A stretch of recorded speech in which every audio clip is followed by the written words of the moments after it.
सजीगे तेरू मंदिर हे मेते हम्यार देख सजीगे तेरू मंदिर मेते सजीगे तेरू मंदिर हे मेते हम्यार देख सजीगे तेरू मंदिर हे मेते हाँ पहुँचीगे ध्यानी तेरी हे मेते हम्यार देख पहुँचीगे ध्यानी तेरी हे मेती हाँ छोड़ती समाधि जा हे मेती हम्यार देख छोड़ती समाधि जा हे मेती हाँ हे मेते हम्यार देख हे मेते हम्यार देख हे मेते हम्यार देख हे मेते हम्यार देख अरे छोड़ती समाधि जा हे मेते हम्यार देख छोड़ती समाधि जा हे मेते हम्यार देख हाँ तेरा बाला ग्वालाएगी हे मेते हम्यार देख तेरा बाला ग्वालाएगी हे मेते हम्यार देख हाँ तेरा बाला ग्वालाएगी हे मेते हम्यार देख तेरा बाला ग्वालाएगी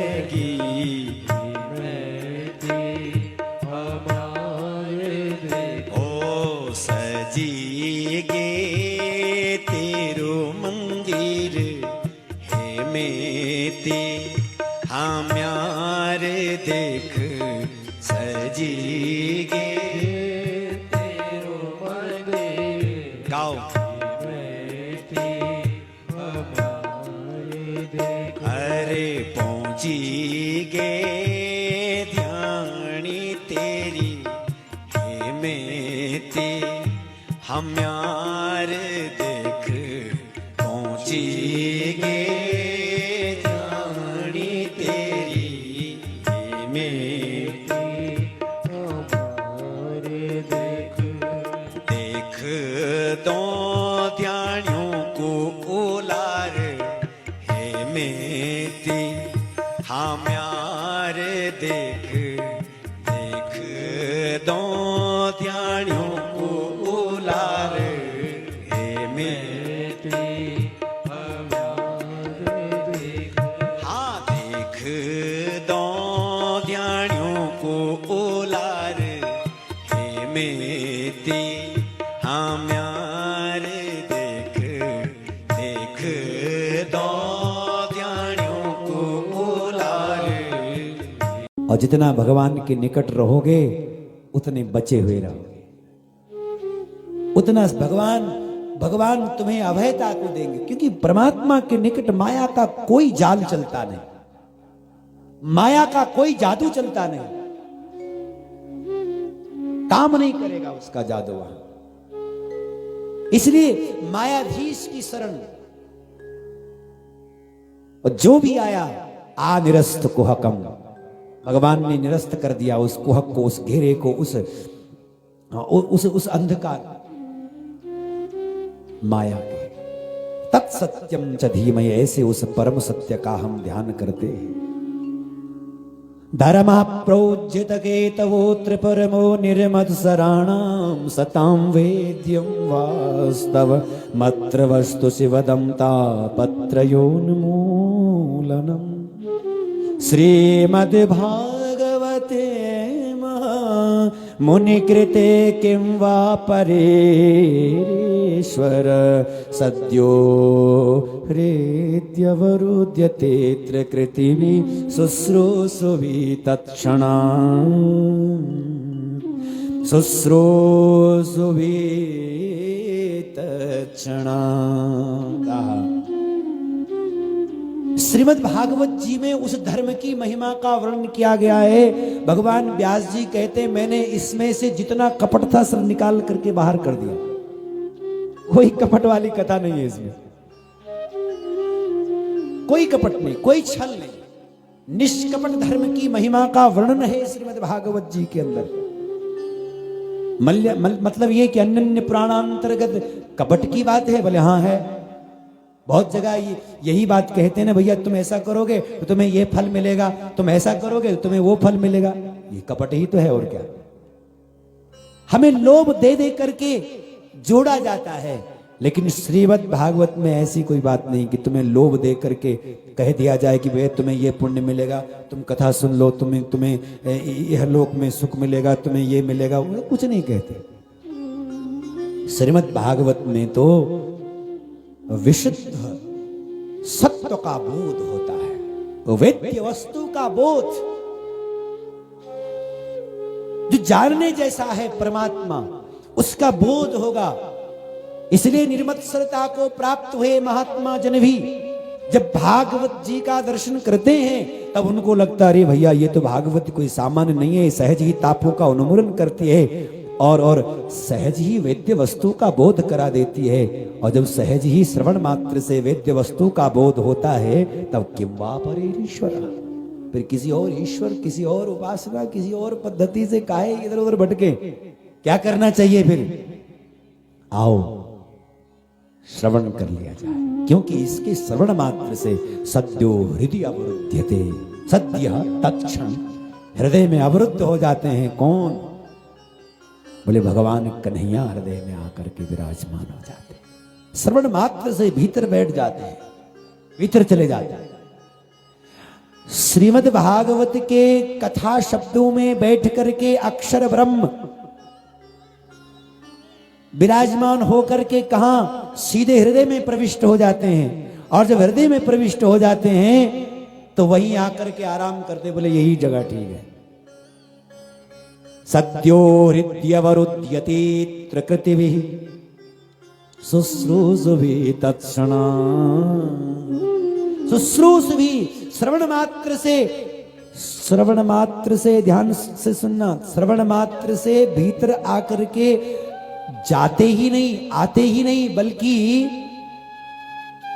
बंध जाते हैं, कैद हो जाते हैं। निकलना चाहे निकल नहीं पाते। बोले किसके? बोले सुनने वाले के। बोले महाराज क्या बात कर रहे हो, सुन तो हम भी रहे, पता नहीं कति कथा सुने ले मन, पता नहीं कति जमाने बेटी कथा सुने सुनी महाराज, और सुने हम थकी गया। लेकिन कभी भगवान श्याम सुंदर हृदय में आए हैं क्या?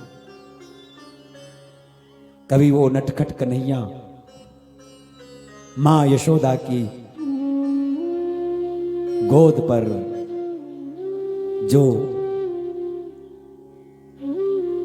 दिव्य लीला करने वाला है, मां यशोदा के आंगन में जो दिव्य केली करने वाला परमात्मा क्या आया तुम्हारे दर्शन में, तुम्हारे भाव में, तुम्हारे हृदय में? वो वैसी केली करता है कि नहीं?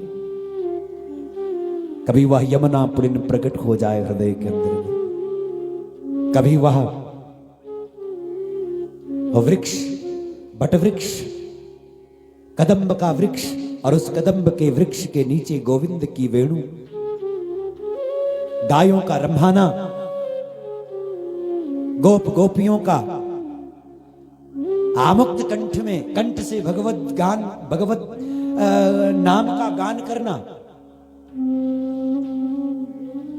जड़ चेतन का उस परमात्मा के साथ में संबंध हो जाना, उस वृंदावन की लीला में, क्या वो दर्शन इन कथाओं के माध्यम से हुआ है क्या? और नहीं हुआ है तो समझ लो अभी कुछ कमी रह गई है, अभी कुछ रह गया है। क्योंकि श्रीमद् भागवत के श्रवण मात्र से भगवान कन्हैया, भगवान मुरलीधर, मयूर मुकुटी, भगवान माधव हमारे हृदय में आ जाते हैं, लेकिन किसके? तो कहते हैं सुकृति विहि। शुश्रूष विहि का विशेषण है सुकृति विहि। किसके आते हैं? बोले शुभ कर्म करने वालों के, जो शुभ कर्म करने वाले। सद्यो हृद्यवरुध्यते त्रिकृतिवी शुश्रूषुवी। किसके? बोले सुकृतिवी शुश्रूषुवी।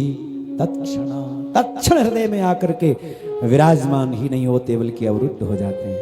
वाह, ऐसी है ये कथा। हाँ, निगम कल्पतरोर गलितम फलम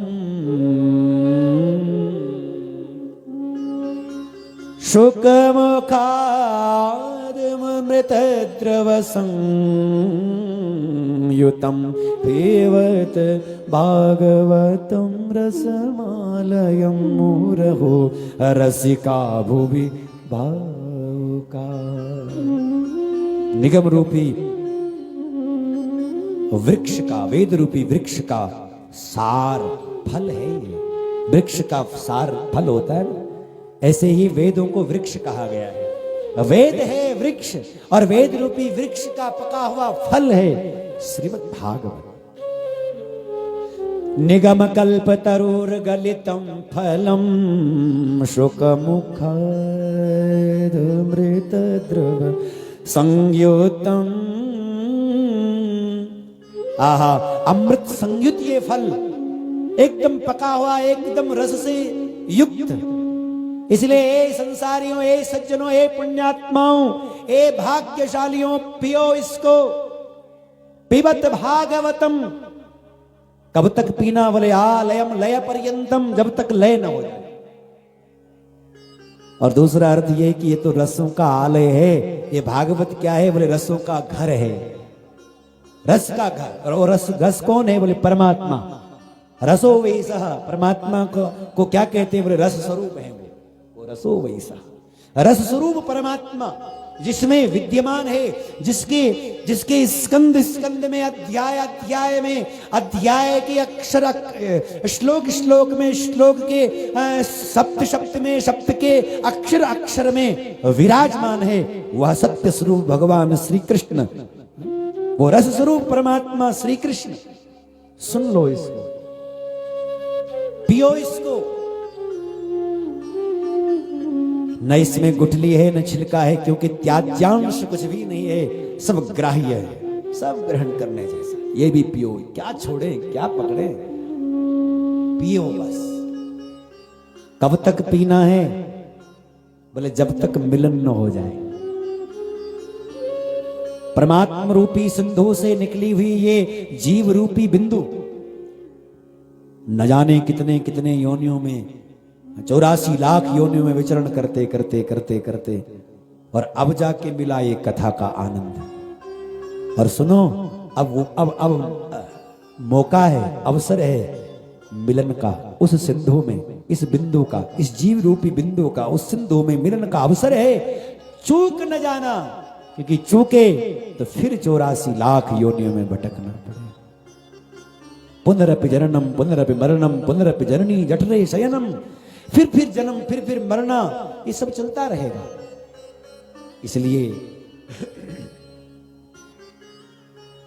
पियो इस कथा को जब तक मोक्ष न हो जाए, मिलन न हो जाए, मोक्ष मोह का क्षय न हो जाए। और कहां मिलती है कथा? जरा बताओ तो भगवान, आप इतनी बड़ाई की जा रहे हैं। बोले भूमि पर मिलती है ये, बाकी किसी अन्य लोकांतर में नहीं मिलेगी। स्वर्ग में बैठे हुए देवता भी इस कथा को पीने का लाभ नहीं ले सकते। अरे स्वर्ग की तो बात छोड़ो, यहां भी बैठ करके नहीं पी सकते, क्योंकि देव महाराज सुखदेव जी ने तो इनको अभक्त कह करके वापस कर दिया। और यहां फिर लिखते हैं श्रीमद् भागवती वार्ता सुराणाम अपि दुर्लभा। ए संसारी मनुष्यों, तुम कितने सौभाग्यशाली हो कि तुम्हें ये भागवत सुलभ है और देवताओं को दुर्लभ है और तुमको सुलभ हो है। भूमि, अरे ये पृथ्वी पर मिलती है। बोले महाराज पृथ्वी पर तो हम भी रहते हैं। बोले पृथ्वी पर कहां मिल रही है आजकल? बोले चमियाला में, वेलेश्वर में मिल रही है। बोले यहां तो हम भी हैं। बोले हम भी हैं और तुम्हें नहीं मिल रही? तो लगता है अभी एक और चीज की कमी है। बोले क्या? बोले ये कथा किसको मिलती है? भूमि पर तो मिलती है, लेकिन भावुकों को मिलती है। भूमि भावुका, जिनके पास भाव है वही पिएंगे, वही चखेंगे, वही छकेंगे, वही इसमें रस तृप्त होंगे, वही आत्मलाभ को प्राप्त करेंगे। ये कथा ऐसी है।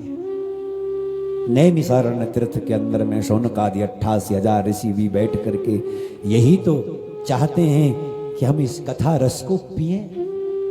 इसलिए वे महात्मा जब सूत जी से निवेदन करते हैं तो वे निवेदन करते हुए क्या कहते हैं? त्वया खल पुराणानि से इतिहासानि चानघ।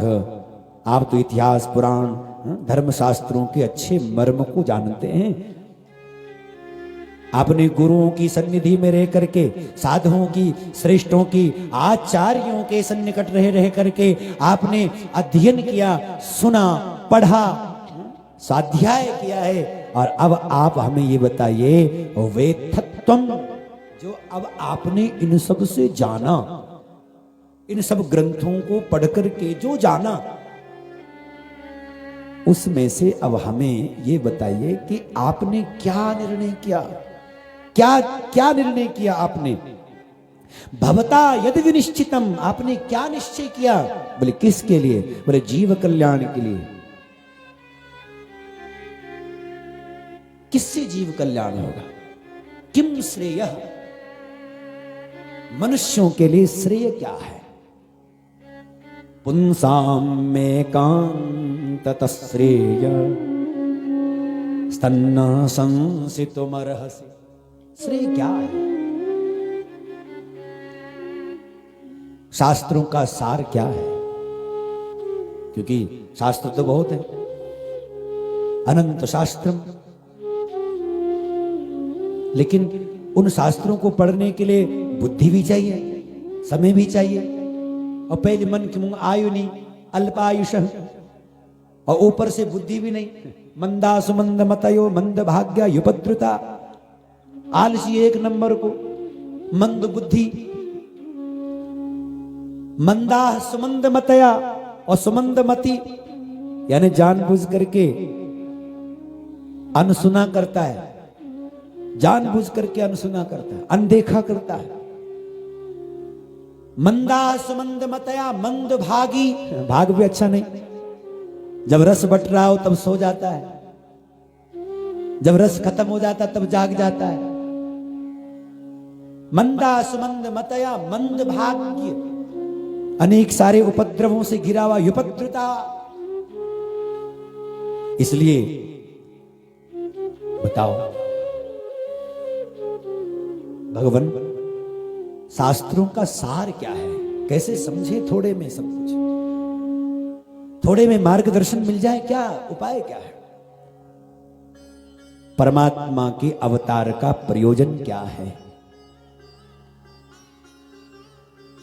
परमात्मा के अवतार में क्या क्या कर्म हुए और कितने अवतार हुए? 5 प्रश्न ही हो गए। और 6वां प्रश्न है, धर्म किसकी शरण में है? भगवान जब अवतार ग्रहण करते हैं तो धर्म की रक्षा करते हैं, धर्म को संभालते हैं। और जब चले गए हैं, अनवतार स्थिति रहती है, तो धर्म कम शरणम गतः, धर्म किसकी शरण? ये 6 प्रश्नों का उत्तर है श्रीमद् भागवत।